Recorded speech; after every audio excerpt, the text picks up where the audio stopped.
So I've just been contemplating the last 4 weeks, and I thought I'd make a video about my thoughts and just kind of some of the events that have gone on for a few reasons. One, I think it's kind of a neat kind of mark in history, because I really do think that history is being made right now, and depending on your beliefs, I guess, and how you're interpreting all of these events will depend on how you think history is being made. But regardless, history's being made as we speak right now, and we don't really understand the consequences of what is going to happen in 6 to 12 months from now, and that's been on my mind a lot in terms of trying to understand how this all plays out as kind of everything unravels. The decisions that are being made, how the decisions that are being made right now unravel down the road. And these are going to have implications in our financial system. They're going to have implications in the way that we're governed. It's going to have implications with regards to how we make our livings. And hopefully it will change people's behaviors and how they hold themselves in the world. And one of the most recent things that has kind of been on my mind a lot lately is this negative $37 oil barrel. And I just find this to be so interesting, that such an important resource, such a globally strategic and important resource like oil,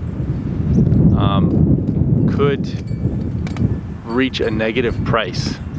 I have a colleague, he builds portable oil tanks, not far from Calgary, and his tanks hold about 20,000, sorry about that, just had to take off the lens cap.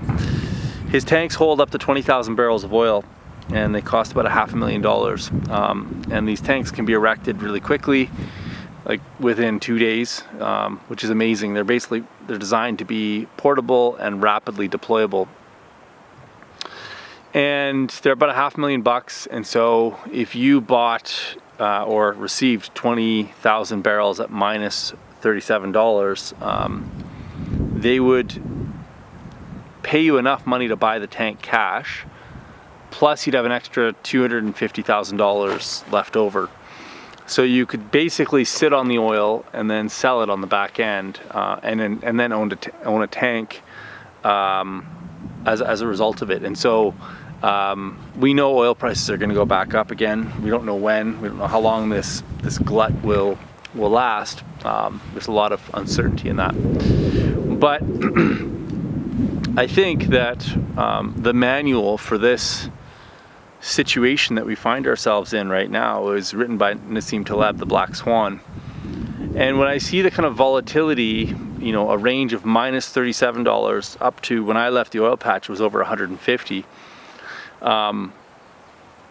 It really makes me reflect on the fact that how little control the average person has over how markets work, how the money system works.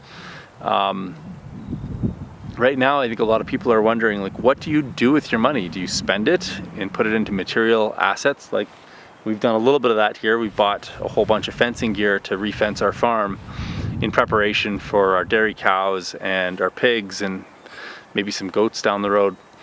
Do you save it and sit on cash? Or do you do a hybrid of both? Do you put your money into silver and gold? And depending on the expert you go talk to will depend on the advice that they give to you. And ultimately, we have to decide these things for ourselves, because any advice that you take is likely to be wrong, because nobody has complete information to be able to predict what's actually going to happen. And anybody that claims that they do is lying to you, or they're fooled themselves, and they have a false sense of security about their knowledge. So I think the only kind of solace or answer that I can provide is that for me,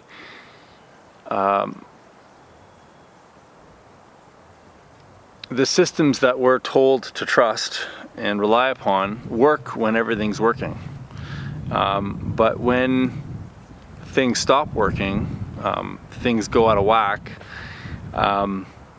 even though like things have worked pretty well in Canada up until now with this whole COVID thing, but it doesn't, the disaster wouldn't have to be that much worse for things to unravel quite a bit worse than they have.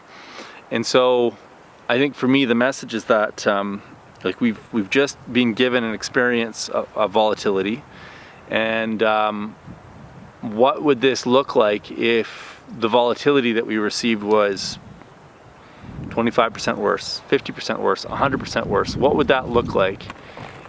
What would happen to our supply chains? What would happen to the wealth that we have stored in various mechanisms? How would our communities respond? Do we even have communities that are strong enough to respond to something like this? And that's basically what's been on my mind for the last 3 or 4 weeks. And so as social distancing starts to be lessened and countries try to go back to a business as usual approach, for me, doubling down on permaculture and ensuring my supply chains, continuing to teach permaculture design courses, build community, it's just reinforcing the need for all of those things.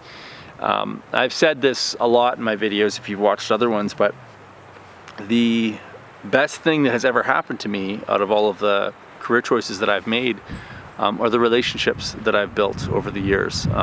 Relationships with students that have taken our programs that have turned into either businesses or community engagements or just friendships and relationships. We just did a tabulation of all the students in our permaculture design course right now, and we wanted to know where people were from as well as what their skill sets and jobs were.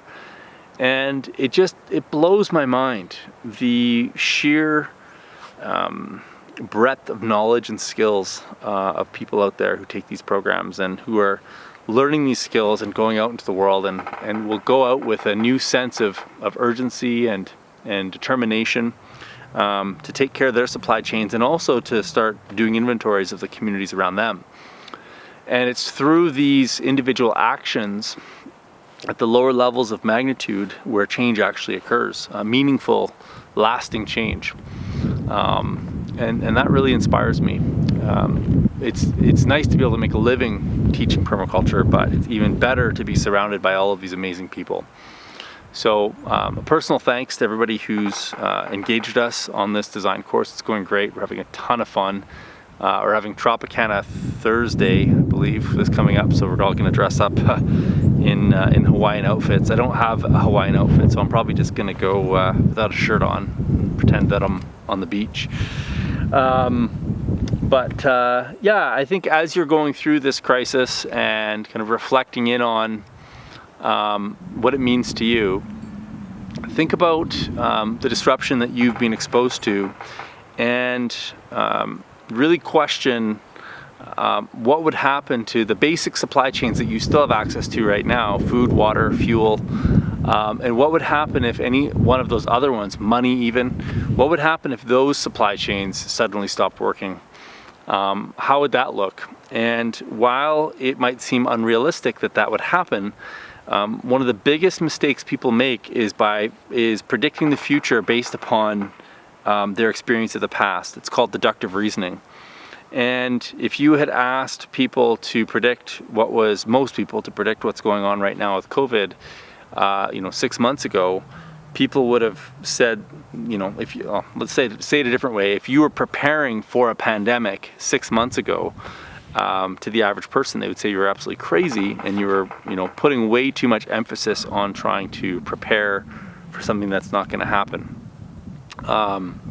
And so using deductive reasoning, using the past to try and predict the future is not a good way of operating. It's better off to try and imagine what would happen, not try and figure out how certain supply chains might stop functioning, but to try and imagine what would happen if those supply chains did stop functioning, and how you would respond to that. And that's really what insurance is all about. And the reality is that our insurance mechanism, the one that most people rely on, whether it's life insurance or health insurance, is not set up to deal with this level of catastrophe. I mean, we're already seeing insurance companies deciding not to insure anything related to COVID. So that means that these large events are outside of the realm of conventional insurance, which means it rests squarely on your shoulders. And this is what permaculture thrives at. This is what it's designed to do, is to think about these uninsurable risks and how people could respond to them in effective ways so that they can weather these storms in a way that allows you to thrive. And yeah. So anyways, hopefully you found that useful. I'll keep making these videos from time to time as I have insights. And there's lots of great content coming up on YouTube in the coming weeks. We're going to be talking about fencing systems and how to design fences. I mean, there's lots of information on how to build them, but we're going to use Google Earth Pro and contour map generator to design our fence layout. I've actually already done it. I just haven't had time to make a video about it, so stay tuned for that. If you're looking for a contour map, you can check out contourmapgenerator.com. I'll leave the link in the show notes below. And I've got a ram pump that we're going to be working on, so I'm going to be building a video on that. We've got a perfect place to pump all our water with a ram pump, and I'll just show you what we're going to be working on with that just quickly, just a little brief. So I don't know if you can see those tanks over there. So we're going to use a ram pump to fill those tanks up. Those are going to go on the top of the property, and they're going to provide us with pressurized water to our gardens and our livestock systems. We're going to fill those up from lower down on our property, harvesting some spring water, and lots and lots of projects going on. So we'll take you through that whole process and show you guys how to use Google Earth Pro and Contour Map Generator to make really great design decisions for your small holding or acreage or farm. So thanks so much, guys. We'll see you guys in the next video.